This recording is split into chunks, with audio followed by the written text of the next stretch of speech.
Salut les nazes, les petits youtubeurs du dimanche. Vous m'avez emmerdé avec les cartes AMD. Et alors elles sont où vos petites cartounettes? Oh comme c'est dommage, y'en a pas. Zéro nada que dalle, vous avez pas l'air couillon là. Comme l'autre là, le bon la brute et le Covid. Il ramène plus sa fraise lui non plus, hein. Allez, parce que je vous aime bien et que je suis bon, j'ai relancé mes usines à fond. 100 cartes vont sortir exprès pour vous. 100 nouvelles cartes. Elle est pas belle la vie avec Nvidia, hein?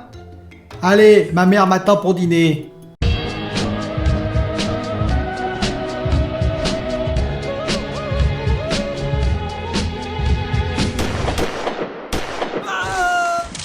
Bonjour les amis. Alors Jensen Huang, le président donc de Nvidia, il doit bien rigoler quand même, c'est vrai, parce que on s'est pas mal foutu de lui. Enfin moi, je le reconnais moi-même. Enfin foutu, c'est-à-dire que j'étais pas très content de l'approvisionnement des cartes RTX et des prix qu'on nous avait annoncé fondeurs et qui ont disparu, qui ont fondu comme neige au soleil. Et j'ai souvent dit, AMD étant une personne prévenue, elle en vaut deux normalement. Ils avaient prévu d'ailleurs des garde-fous, ils avaient mis en place des garde-fous pour éviter, on va dire, la précipitation sur leurs cartes par des gens qui en profiteraient pour, on va dire, faire du commerce un petit peu entre guillemets illégal dessus, sur le dos des consommateurs. Eh bien tout ça, ça n'a pas marché visiblement. J'avais pourtant dit TSMC me paraît en meilleure posture 7 nanomètres que Samsung 8 nanomètres. Là aussi ça n'a pas marché, car visiblement les cartes RX 6800 XT en particulier, rupture totale de stock. Et la belle carte qui était annoncée à 650 €, vous ne la touchez pas à moins de 800 € en rupture de stock. C'est super. Bon bref. Oui, voilà, donc c'est une année, excusez-moi, c'est une année de merde en termes de production, on le voit bien. Alors dans cette vidéo, je vais parler bien sûr de RX 6800, enfin de Nvidia, de AMD, mais plus globalement. Et je vais parler tout simplement, est-ce qu'il faut attendre ou pas? Comme dirait l'autre, ne faites ce que je dis, mais ne faites pas ce que je fais, parce que effectivement, moi j'ai acheté par exemple la PS5, et je vais en parler, encore de la PS5 que j'ai reçue, je vous rappelle, hier. Donc voilà, c'est important que je vous fasse mes retours dessus. Mais vous allez voir mon avis sur la PS5, sur la Xbox Series X, sur les cartes AMD et sur les cartes Nvidia et même sur les téléviseurs. Et on va commencer par les téléviseurs d'ailleurs. Je vais probablement essayer de prendre au Black Friday qui va arriver, si je le trouve, parce que c'est pas sûr, puisque c'est un nouveau modèle, le LG CX 65 pouces. Alors j'ai décidé de prendre du OLED, oui, j'ai bien réfléchi, je voulais peut-être même du 75 pouces, mais si vous avez regardé ma précédente vidéo, vous vous êtes aperçu que j'avais pas la place de mettre un 75 pouces. En effet, la place manque un peu. Donc j'ai la cheminée qui est à gauche, si vous regardez ma précédente vidéo, donc je ne veux pas mettre l'écran trop près de la cheminée, même si cet endroit-là ne chauffe pas trop, on va dire il y a peut-être 1 ou 2 degrés de plus, mais c'est tout. Mais ce n'est pas grave, je préfère quand même éviter. De l'autre côté, j'ai un escalier, donc vous savez, quand on descend l'escalier, il peut arriver des accidents. Voilà. Bref, tout ça pour dire, je préfère prendre un 65 pouces, et d'autant plus que je préfère prendre un OLED pour essayer. Même si je crois fortement, et je continue à le dire, au mini LED qui va arriver l'année prochaine, aux ruptures technologiques avec même Samsung, le QLED par exemple. Alors ça arrivera plus en fin d'année, début 2022. Micro LED, ça arrivera un peu plus tard aussi. Mais tout ça fait qu'il va y avoir de vraies ruptures technologiques. Mais bon, il y a une deuxième raison enfin même deux autres raisons qui font que je dois changer moi d'écran actuellement. Le premier, la première raison, c'est que quand même je suis en Full HD. Bon, alors vous avez vu mon écran, très beau, etc. Mais c'est un peu dommage avec la next-gen quand même. Je suis pas HDR, par exemple, je profite pas de l'HDR, je profite de rien de tout ça. Donc je me dis quand même, attendre encore un an, ça sera peut-être un peu long. Et surtout, ce que vous n'avez pas vu sur mon écran, c'est qu'il commence à faiblir, c'est-à-dire que j'ai deux bandes verticales, deux transistors de colonne, comme on dit, qui commencent à lâcher. Alors ils n'ont pas totalement lâché, c'est-à-dire que pendant 10 minutes à 15 minutes, j'ai deux traits rouges, voilà, sur l'écran. Donc c'est très fin, même si du Full HD, ça se voit très peu. Mais bon, petit à petit, il commence à rester de plus en plus longtemps. Après, quand ça chauffe, si vous préférez, c'est un petit peu comme l'overclocking. Quand vous faites de l'overclocking, au début, ça marche bien, puis à un moment donné, hop, ça passe plus. Il faut augmenter soit encore la tension, ce qui est dangereux, soit diminuer un peu la fréquence, parce que il y a des phénomènes de porteurs chauds et tout ça dans les transistors qui font que les transistors vieillissent plus vite et qu'à un moment donné, même à la tension donnée, la fréquence ne tient plus, il faut donc un peu baisser la fréquence. Et bien c'est un peu pareil, c'est-à-dire que là, grosso modo, l'alimentation de mes transistors qui alimentent, on va dire, tous les cristaux liquides de la colonne, eh bien, il est un peu limite, voilà. Et donc, il faudrait un petit peu pousser en voltage, mais malheureusement, je ne peux pas le faire. Et donc, il faut attendre que ça chauffe, et quand ça chauffe, eh ben, le transistor se met à mieux marcher, c'est-à-dire la tension en question est suffisante pour à nouveau faire fonctionner comme il faut les deux colonnes. Bref, tout ça pour vous dire, je vais changer donc rapidement, si je trouve à un prix correct, le LG CX 65 pouces. Je vous dirai d'ailleurs en phénomène de marquage ce que ça donne, mais bon, il est vrai que moi, je change souvent de chaîne, je joue à un jeu, mais j'y joue pas 5 heures de suite, donc normalement, en termes de marquage, je ne devrais pas être atteint. Toujours pareil, ça dépend de votre façon de consommer, entre guillemets, le téléviseur, c'est-à-dire les programmes sur le téléviseur. Si vous restez sur la même chaîne avec un logo pendant 10 heures de suite, c'est risqué. Si vous jouez à un jeu où il y a des logos fixes et que vous y jouez 10 heures de suite toute la journée, tous les jours avec vos potes, par exemple, en multijoueur, c'est risqué. C'est pas mon cas, donc voilà. Je vous le dis, je vous le répète, si vous n'êtes pas pressé en termes de changement de téléviseur, peut-être qu'il vaut mieux attendre l'année prochaine. Une deuxième unité LG également pour les OLED va s'ouvrir en termes d'usine, elle est peut-être d'ailleurs ouverte. Bref, tout ça, ça va se décanter. TCL va également ouvrir une unité OLED. TCL va bien entendu augmenter ses mini LED. Hisense aussi. Bref, c'est pour ça que je vous répète, il est important peut-être d'attendre si vous avez le loisir de le faire. Question PS5 maintenant, parce que je vais vous faire mon retour, je vais continuer, je vais vous dire sincèrement ce que je pense. Alors, actuellement, parce que je n'ai pas de jeu next-gen, donc j'ai commandé Spider-Man, Miles Morales, en boîtier, hein, parce que je préfère l'avoir en boîte. Puisque j'ai pas de nouveaux jeux, on va dire, ça me fait plus penser, entre guillemets, hein, ne prenez pas ça mal, mais à une PS4 Pro++ qu'à vraiment une machine next-gen. J'exagère un petit peu, mais c'est pour vous dire. C'est-à-dire que grosso modo, j'ai pris beaucoup de plaisir, comme vous avez vu, à la déballer, à la faire tourner, etc. Mais dans la réalité, il faut être tout à fait honnête, comme on n'a pas de jeu vraiment next-gen pour l'instant, même sur la PS5, alors attention, hein, j'ai pas essayé Demon's Souls, j'ai pas essayé bien entendu Spider-Man et tout ça.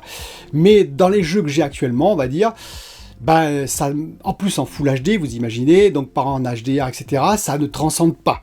On sent une amélioration, ça c'est important. Malgré tout ça, on sent une amélioration. J'ai joué à nouveau à Doom Eternal, le terrible, et je peux vous dire que j'ai même eu plus de facilité qu'avec la PS4 Pro, c'est-à-dire que visiblement j'ai plus de FPS, je ne peux pas les mesurer, mais en tout cas c'est beaucoup plus fluide, beaucoup plus rapide et beaucoup plus efficace. Ça, il faut le reconnaître. Je dirais aucun ralentissement, encore heureux, vous me direz, mais voilà. D'ailleurs, j'ai essayé aussi Assassin's Creed Valhalla, même chose, plus fluide, aucun ralentissement. Par exemple, sur la PS4 Pro, j'avais à certains moments des accrochages de son, vous voyez, des grésillements, aucun grésillement. On voit qu'il n'y a pas de limitation process, si vous préférez. Pas de limitation du processeur, de l'APU en l'occurrence, alors que la PS4 Pro, des fois, c'était même limite, et donc il n'arrivait plus à délivrer le son tout à fait comme il faut pendant une seconde ou deux. Là, rien de tout ça. En termes de chargement, c'est plus rapide, mais ce n'est pas fulgurant, mais on le savait, et ce sera pareil pour la Xbox Series X, c'est-à-dire que sur des jeux non optimisés pour la machine elle-même, c'est plus rapide. Franchement, c'est quand même plus rapide, mais voilà, je change de région dans Assassin's Creed Valhalla, bah ça prend quand même une dizaine de secondes, voilà, ce n'est pas immédiat, moi, en tout cas, chez moi, peut-être que vous avez vu des vidéos où c'était immédiat, pas chez moi. Alors, j'ai vu que sur Odyssey, c'était le cas, par exemple, où c'était beaucoup plus rapide. Là, je vous dis, sur Valhalla, ça prend quand même une dizaine de secondes si vous changez de région, c'est plus rapide qu'avant, mais voilà. Alors, pour la suite, le bruit, alors, zéro bruit. Voilà, bravo Sony, vous avez réussi. Alors, ça se comprend parce que vu la taille de la bébête, quand je l'ai placée et que je l'ai mis en plus toute blanche, vous savez, au milieu de tous mes autres appareils qui sont noirs, ma femme, elle a ouvert des yeux comme ça, elle a fait « Qu'est-ce que c'est que ce truc ?» On est dans Star Trek, là, oui, bah, c'est vrai que c'est un peu, excusez-moi le terme, un peu dérangeant en termes de design. C'est pas moche, je dirais pas ça, c'est, on va dire, ça détonne par rapport à l'ensemble des autres appareillages qu'on peut avoir. La Xbox Series X, qui est beaucoup plus classique, je suis sûr qu'elle s'intégrera mieux dans mon décor à moi, entre guillemets, c'est-à-dire elle passera un peu plus inaperçue que la PS5, qui est décidément, ils ont vraiment voulu qu'elle ne passe pas inaperçue, et ça fonctionne. Petite note d'ailleurs, je l'ai mis, comme vous avez vu, il y en a beaucoup qui m'ont dit attention, elle va chauffer là où tu l'as mis. Non, pas du tout, hein, je vous rassure. Heureusement qu'elle chauffera pas là, parce que si elle chauffe là, je pourrais m'inquiéter, je vous explique. Le meuble, il est entièrement ouvert, c'est juste 2 plaques de verre, et en plus, il y a une bonne distance avec la PS5 au-dessus, donc la chaleur va s'évacuer, va monter, parce que la chaleur monte, hein, et donc va s'évacuer sur les bords des plaques de verre. Si jamais là, elle chauffe et elle s'arrête, je vous le dis en toute honnêteté, je serai très très inquiet. Je peux vous dire que la PS4 Pro qui chauffait beaucoup plus, elle était là. Bon, elle n'a jamais lâché, voilà. Donc, il y a eu d'autres appareils qui étaient là. Donc, non, je ne suis pas inquiet de ce côté-là. Alors, je surveillerai. Et bien entendu, si j'ai le moindre problème, je vous le remontrerai de façon à ce que vous fassiez attention. Mais non, je ne suis absolument pas inquiet en termes de chauffe. Là où elle est, il y a vraiment beaucoup d'espace autour. Si elle chauffe ici, c'est que quand même, là, il y aurait un problème. Mais aucun bruit. Et j'ai joué pendant 3 quarts d'heure à Doom Eternal. Donc, ça a bougé de partout, des ennemis partout. La chaleur, alors avec la main, hein, je me suis moqué d'ailleurs de certains youtubeurs qui mettaient la main, mais j'ai pas de sonde thermique, donc j'ai fait pareil. Et donc avec la main, je peux vous dire qu'elle ne soufflait absolument pas d'air chaud, c'était même pas tiède. Donc c'est assez impressionnant. Après c'est normal, hein, vous avez vu la taille de la bébête, hein, ils ont vraiment, Marc Cerny, il a vraiment je pense, et ses équipes, eu peur du syndrome de la PS4 Pro première version. Ils ont voulu absolument éviter ça, et donc ils ont dit on fera ce qu'il faut, et ils ont fait ce qu'il faut de ce côté-là. Alors, est-ce qu'il faut l'acheter, la PS5 finalement, comme la Xbox Series X, aujourd'hui, tout de suite, maintenant? Eh bien, je dirais, ça dépend. Vous voyez, je vais être honnête avec vous. Moi, je l'ai acheté, parce que, bon, en tant que youtubeur, bien entendu, et puis moi, je suis un geek, hein, qu'est-ce que vous voulez que je vous dise? Mais, par exemple, alors il y a quelque chose de très intéressant sur la PS5, hein, d'ailleurs que vous pouvez avoir sur la PS4 je crois aussi, c'est le PS Plus Collection, c'est-à-dire une trentaine de jeux qui ont fait les jours mythiques de la PS4 en particulier, hein. Vous avez donc God of War, imaginez God of War, vous avez Detroit Become Human par exemple, qui est un jeu très intéressant, vous avez Last of Us Remaster, le premier, voilà, vous avez des tas de jeux comme ça, vous avez Day Gones, vous avez plein d'autres jeux qui sont intéressants, ça veut dire Uncharted 4 par exemple, des jeux qui ont fait les beaux jours des licences PlayStation sur la version, enfin sur l'ancienne génération, PS4, PS4 Pro. Et donc, vous pouvez y jouer gratuitement, le charger et jouer gratuitement sur PS5. Ce n'est pas des jeux next-gen, oui, mais si vous venez d'un univers, par exemple, Xbox ou PC, que vous n'avez jamais joué à ces exclus, je peux vous jurer que vous allez passer un bon moment et beaucoup d'heures, beaucoup de dizaines d'heures de jeu, vraiment super. Par contre, si vous venez comme moi du monde PS4 Pro, PS4, et que vous connaissez ces jeux, est-ce que c'est utile de l'avoir tout de suite Day One, la PS5 ? Je pense pas. Voilà, je vous le dis honnêtement, pour l'instant, non. Alors, en objet technologique, c'est superbe, ça fait plaisir, mais non, il n'y a pas une utilité absolue de l'avoir tout de suite. C'est-à-dire qu'on se bat pour l'avoir, hein, comme vous avez vu, je me suis battu pour l'avoir. Vous pouvez attendre, finalement. Voilà, c'est toute ma conclusion. Et je pense exactement la même chose pour la Xbox Series X. Si vous avez une Xbox One X et que vous connaissez bien le Game Pass Ultimate, que vous avez, puis même vous l'avez d'ailleurs, le Game Pass Ultimate avec la Xbox One X, actuellement, il n'y a pas de quoi se jeter sur la Xbox Series X absolument. Si vous la voulez, il faut la prendre, ça vous fait plaisir, mais si vous voulez attendre, vous pouvez parfaitement attendre. Il n'y a aucune, je dirais, raison de se précipiter pour ces deux machines comme pour le téléviseur, comme j'ai expliqué pour le téléviseur. Et il en va de même pour les cartes, les cartes RX. Alors RTX et RX, alors c'est un peu différent. Si vous voulez monter un PC, oui, ça vaut le coup, mais là, c'est juste parce qu'il n'y a pas de carte, c'est la rupture totale, et ça sert à rien d'acheter des cartes à 200 € de plus, c'est alimenter, on va dire, des gens qui profitent du système pour se faire de l'argent. Non, il vaut mieux attendre également 2021, premier ou deuxième trimestre, je pense plutôt deuxième trimestre 2021, où tout va se décanter, aussi bien surtout chez TSMC en particulier, 7 nanomètres, mais aussi chez Samsung 8 nanomètres, c'est-à-dire pour les puces AMD, en particulier GPU, APU, et puis aussi tout ce qui est également pour la Xbox Series X, la PS5, donc les RX 6800, 6900, 6700, entre parenthèses, pour voir ce que ça donnera, les RTX également en comparaison, d'autant plus que les RTX, on aura des nouvelles RTX, avec 12 Go de... Alors c'est assez marrant, désolé, mais on voit quand même que Nvidia, ils ont eu un petit problème de réflexion, je pense, parce que ils ont fait une RTX 3070, 8 Go de mémoire, voilà, et on annonce, je crois, une RTX 3060 avec 12 Go de mémoire. Alors là, je dis que ça coince, parce que la RTX 3080, je vous rappelle, 10 Go pour l'instant de mémoire. Si c'est vrai, ça veut dire que oui, ils se sont aperçus que d'avoir rogné sur la mémoire, ce n'était pas une bonne idée. Ce qui me fait d'ailleurs dire, entre parenthèses, petite parenthèse, Xbox Series S, est-ce que on sait que donc les 10 Go de mémoire, c'est suffisant ou pas? C'est la discussion qu'on peut avoir. Je continue à maintenir que c'est suffisant si vous restez dans des résolutions comme le Full HD par exemple, pour la Xbox Series S, le Full HD, et pour la RTX 3070, pourquoi pas du Full HD, voire du Quad. Alors, 3070, ça je parle, pas le 3080. 3080, je pense qu'il y a peut-être un vrai problème pour la 4K, mais le 3070 c'est plutôt dédié pour moi au 1440p, je vous rappelle, le Quad HD ou Full HD. Ça peut suffire, les 8 Go, c'est un peu limite, mais ça peut suffire, je pense, quand même. Mais voilà, visiblement, eux, Nvidia, ils veulent quand même contre-attaquer, et bon, AMD étant tout de suite en 16 Go en particulier pour la 6800 et la 6900.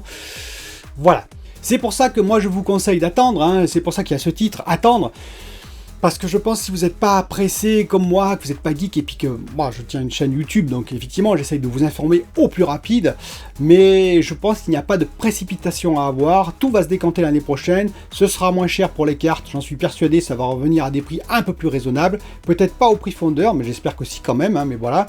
Pour les téléviseurs, il y a vraiment une rupture technologique pour moi qui est intéressante, qui va arriver plutôt deuxième semestre, mais bon voilà, si vous avez la patience d'attendre, et pour tout ce qui est PS5 et Xbox Series X en particulier, des jeux vont arriver petit à petit, donc quand vous verrez le jeu qui vous intéresse, pourquoi pas vous la payer en même temps, et là vous aurez des prix, vous aurez peut-être même des packs avec le jeu inclus, ce qui sera encore mieux.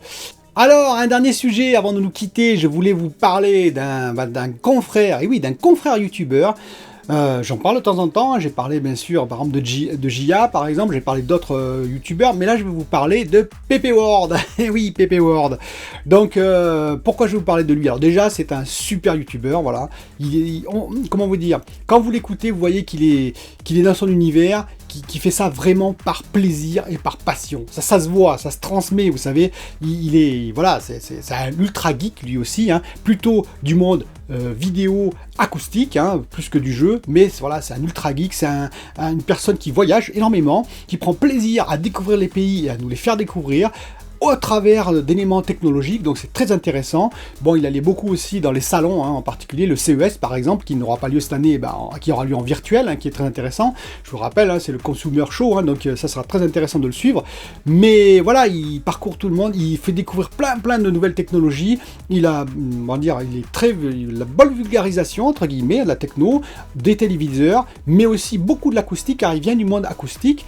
Et pourquoi je voulais parler de lui aujourd'hui? Parce qu'il a fait une très belle vidéo, elle n'a pas fait qu'une, s'il me voit, il va se dire, non, mais il n'a pas fait qu'une, mais il en a fait une qui m'a beaucoup plu, c'est sur l'IRCAM.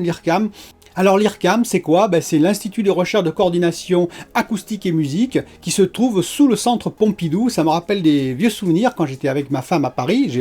On a passé 5 ans en début de carrière, de nos carrières à Paris, et donc on se baladait pas mal à Paris et au centre Pompidou, qui est assez particulier. Et ce qui était assez extraordinaire, c'est que dessous ce centre Pompidou, bon, ça fait très longtemps que voilà, j'ai quitté Paris, mais ceci dit, je ne savais pas qu'il y avait ce centre de recherche, et vous allez découvrir grâce à cette vidéo que je mettrai à la fin, bien entendu, vous allez découvrir un monde vraiment extraordinaire au cœur même de Paris, et j'ai trouvé cette vidéo vraiment très intéressante. Voilà, donc je vous la conseille vivement, ainsi que ces autres vidéos si vous ne connaissez pas Pepe World, mais il est probable que la plupart d'entre vous le connaissez. Mais cette vidéo là est très intéressante, j'ai trouvé vraiment particulièrement bien faite, et voilà, une découverte d'un univers un peu particulier, donc je vous tenais à vous la conseiller. Pour finir, je prépare les 10 000 abonnés, comme je vous ai expliqué. Alors je regarde avec mon fils pour essayer de faire un live. Ça promet. Et puis une FAQ. Alors est-ce qu'on fait la FAQ pendant le live? Est-ce qu'on la fait à côté? On réfléchit à tout ça, parce que c'est plutôt côté technique que j'ai un petit problème avec le live. Donc on commence à regarder ça. Donc ça devrait arriver d'ici une quinzaine. Donc je vous préviendrai dans différentes vidéos. Voilà. Et si vous voulez participer au live, qu'on se rencontre par live interposé, voilà. Et puis pour que vous puissiez poser vos questions, qu'on parle ensemble, etc. Voilà. Donc en tout cas, je vous dis à bientôt pour une autre vidéo.